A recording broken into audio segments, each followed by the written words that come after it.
सन 2026-27च्या जनगणनेमध्ये आदिवासींसाठी आदिवासी हा स्वतंत्र कोड देण्यात यावा, आदिवासींची स्वतंत्र जनगणना करण्यात यावी अशी आम्ही बिरसा फायटर संघटनेतर्फे माननीय महामहिम राष्ट्रपती द्रौपदीजी मुर्मू यांच्याकडे केलेली आहे।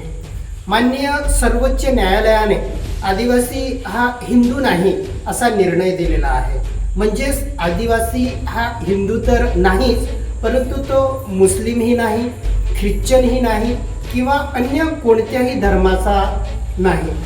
आदिवासींची संस्कृती ही कोणत्याही धर्माची मिळती जुळती नाही। आदिवासी हा निसर्गपूजक आहे।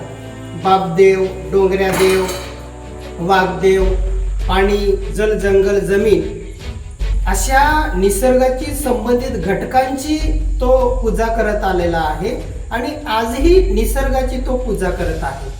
आदिवासींची एक स्वतंत्र ओळख आहे, स्वतंत्र संस्कृती आहे। आदिवासींची रूढी, परंपरा, चालीरीती, भाषा, पोशाख इत्यादी स्वतंत्र आहे। इंग्रजांच्या काळामध्ये जनगणनेमध्ये आदिवासींना ओबाजिनियस, एनामिस्ट, ट्रायबल म्हणून ओळखलं जात होतं आणि स्वातंत्र्यानंतर ही आदिवासींची ओळख पुसण्यात आली। कोणी आदिवासींना हिंदू बनवत आहे, कोणी मुस्लिम बनवत आहे, कोणी ख्रिश्चन बनवत आहे।